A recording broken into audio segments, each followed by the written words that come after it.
At his home in Arowomole, Kajola area, Oshogbo. Tafa Oloyede, who studied under late Oyin Adejobi, appeared in many films, including Jaiyesimi.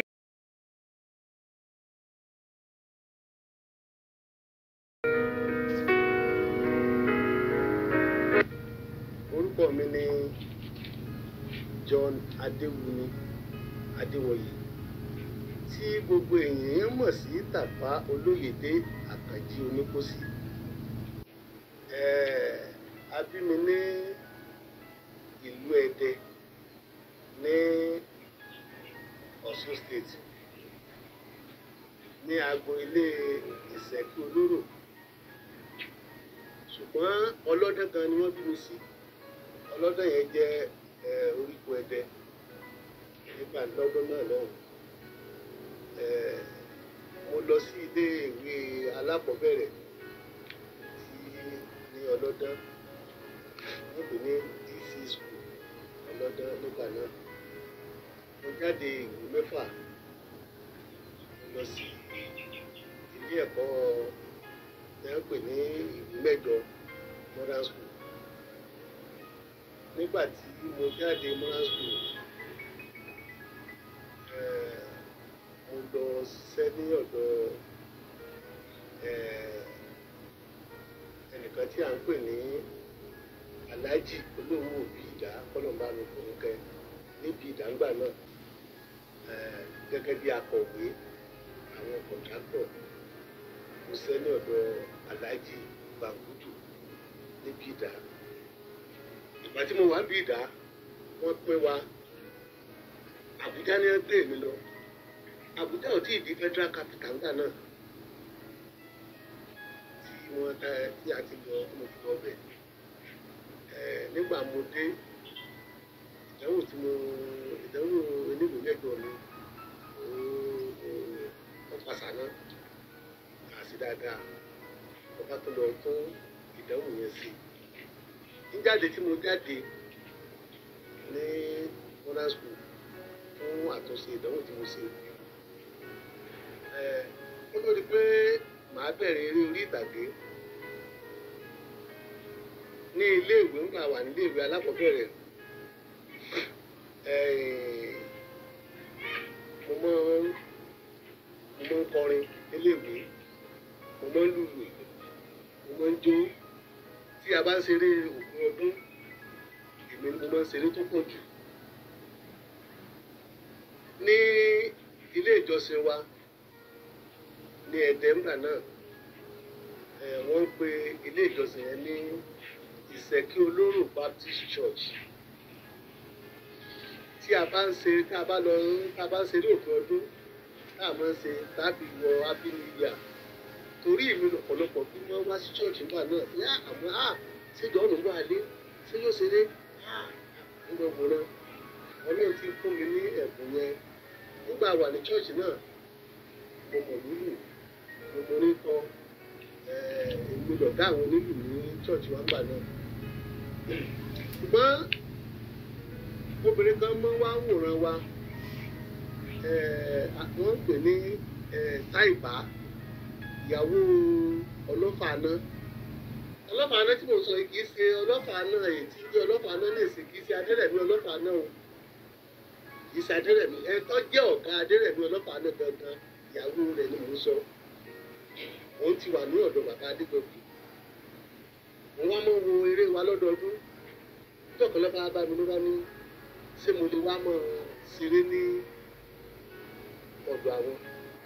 Pé òun rí pé mo Ọlọ́run fún mi lẹ́kùn. Mo dé o, ó ní Òṣogbo. Lọ́dọ̀ ta ni? Ó ní wọ́n pe bàbá yẹn ní Oyin Adejobi. Ó ní wá máa ṣeré. Ó ní wọ́n mọ̀ fún mi lówó. Ó ní mo lè wá máa ṣeré. Orin ni ẹ̀mí mi kọ tàbí bọ́ọ̀lù gbá.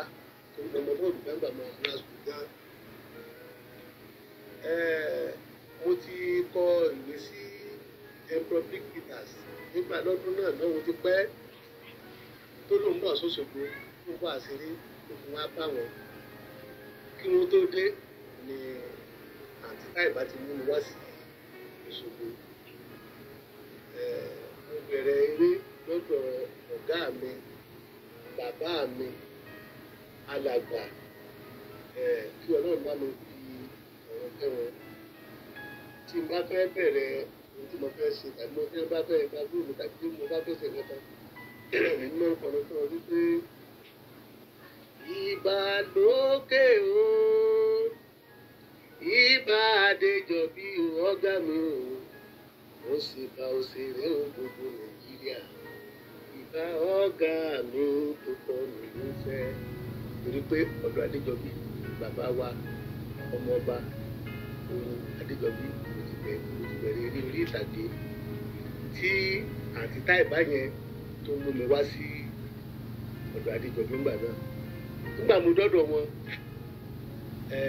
wọ́n ṣe interview fún wa wọ́n ní ṣé mo mọ orúkọ wọ́n ní kí n kọ ìkọrin ṣọ́ọ̀ṣì wọ́n ní ṣé mo mọ̀ lóògùn wọ́n ní mo mọ̀ lóògùn wọ́n dárin mo lòó sí wọ́n ní ṣé mo mọ jójó mo ní mo jójó wọ́n lù ìlú náà jó mo sáré pé ọ̀gá àti mọ́níjà fẹnu kura wọn létí ẹ bá ní òkúrú èmi wá mọ́ wá láti èmi àti àǹtí yẹn mọ́ wá látẹ̀dẹ̀ nígbà náà tí a wọkọ̀ ìlú náà là ń wọkọ̀ nígbà náà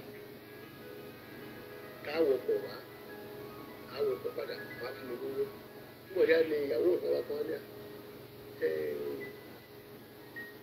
ọ̀gá yìí ṣe máa gbóṣogbo kò síbi tí màá gbé àwọn ń dá pé nù ni mo kàn fẹ́ èmi fẹ́ fi já wọn pé kí wọ́n mọ̀ òde ó ní kò síbi tí màá gbé àwọn ń dá pé nù ni ibi tí màá gbé wà kò burú ẹ̀ka ni kí n kó wá sọ́sọ́gbó ní ọ̀dọ̀ wọn ọba fún mi ní yàrá kan wọ́n ra stóòfù fún mi wọ́n ra jẹ ìgbàna ìlú ní garawa ẹ̀wà garawa rẹ́ẹ̀sì garawa gààrí wọ́n rà sínú ilé fún mi wọ́n ra stóòfù wọ́n ra kẹ́lẹ́tẹ́ tó kó ra gbogbo sí ìmọ̀ ibi dáná àwọn òkú ilẹ̀ bí ìmọ̀ tó fẹ́ dẹ̀ di díẹ̀ ju tí àǹtí ń bọ̀ lọ. Ìgbà yẹn oṣù kẹta tí Àlàbí Yẹ́lò dé ọ̀dọ̀ wọn lèmi dé ló ń ṣáájú mi ní fún oṣù mẹ́ta ṣùgbọ́n ìgbà yẹn Àlàbí Yẹ́lò rèé kò fi bẹ́ẹ̀ gbọ́ Yorùbá ìwọ́n ọmọ Ìjẹ̀bú ni Yorùbá Èkó ní mọ́ ń sọ Yorùbá Èkó òsì tọ́dọ̀ wá ń bì bàbá tí wàá fẹ́ ṣeré ipa tí èmi ń kó wọ́n ń pọ̀ ju tiẹ̀ lọ torí Yorùbá sísọ kẹ̀rẹ̀kẹ̀rẹ̀ bẹ́ẹ̀ bẹ́ẹ̀ bí a ṣe ń kí wọ́n mọ̀ wá jù nígbà náà tá a bá wá ṣeré tí a bá wá ń sùn rẹ̀ tí a bá wá rí àǹkà tó bá sùn lẹ́wọ̀n ó lè lílọ lílọ àwọn ará àta ẹni tí ọba wò ó ní mọ ìtumọ̀ olè lílọ nígbà náà sì rí nígbà tí à ń wí ọ̀nà tí wọ́n ti tẹlifíṣàn wà nígbà náà ló sopọ̀ èkó bíi mẹ́rin sí márùn lọ ní gbogbo ìgbà náà sọ pé bàbá ní àrùjọ tó ìfàṣípa bá ṣe pé sójú wíńdò ní táwọn èrò ti kúrò lé ibi táàdì lọ wò ó ní tẹlifíṣàn ọmọ sí wíwíwíwí àláwọn èèyàn gba òjò rọ̀ lọ́rùn òjò táàmù nígbà àdákàmọ̀ gbà náà abá ti wá lọ wo pé ìfàṣípa tí àwọn èèyàn bá ti wá rí wa wọ́n lè fún ibi nílọ ìwòrè nílọ àwa náà wá fi wá wò pé kábíyú máa sọra wa lóko ó tí wọ́n fi máa gbà lóko tí à ń dá wọn lóṣù ni ẹlòmíì tí ọba wò ojú òde wọ́n mọ̀ sí wò ojú wèrè wọ́n mọ̀ sí wò ẹ̀ka ni lóko wo ni ká mọ̀ jẹ́ bàbá wa délé wọ́n mọ̀ jẹ́ ọlá òṣèlú fún àbá wa dé. Ìyá Òṣogbo ní wọ́n máa jẹ́ Ọlágbégbé Ìyá Òṣogbo. Àlàbí Yẹ́lò ní òun máa jẹ́ Àlàbí Yẹ́lò torí Dayọ̀ Akẹ́pẹ̀lú gan ló kọ rẹ̀ ṣùgbọ́n ní wọ́n máa jẹ́ Àlàbí Yẹ́lò. Wọ́n ní kílè ní wọ́n máa jẹ́ Tafa Oloyede àti bẹ́ẹ̀ bẹ́ẹ̀ lọ. Ibi tí nínú èdè kóòtù àṣepa ní Tafa Oloyede ti jáde nígbà náà. tó wá di orúkọ tí àwọn èèyàn mọ̀ pé orúkọ tí ẹ fẹ́ràn sùn náà dúpọ́. Ní gbogbo ìgbà náà lọ́dún ṣe ń bọ̀ yìí lọ́dún má bọ̀ á ṣeré fún tẹlifíṣàn tí tó jẹ́ eré gbogbo ìgbà yẹn ìgbà kan àti Ọláníyọnu, ìgbà kan àti Ekuero Oloja,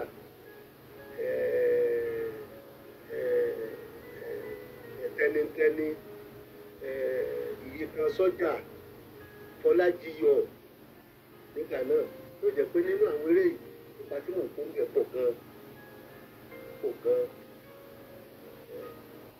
kì í ṣe wípé lóòótọ́ ọ̀gá mi ni bàbá Oyin Adejobi, wọ́n mọ̀ rí i pé ẹ̀bùn yẹn Ọlọ́run náà mọ̀ fún mi torí bí màá ṣe dáadáa àìmọye ẹni tó wá sọ́dọ̀ Adejobi bàbá wa nígbà náà tí ò lè dúró nígbà tí ọ̀bá mọ̀ nǹkan tán ṣe ẹ̀bùn Ọlọ́run ni ìpàdé.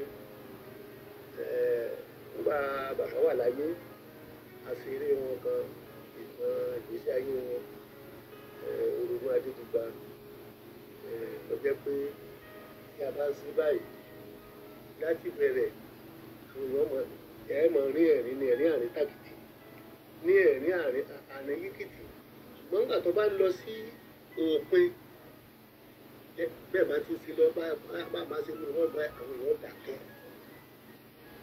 bọ́ bá débi kan lẹ́wà rí ẹkún èèyàn máa sọ ẹkún orí ìtàn ìgbésí ayé bàbá wa Oyin Adejobi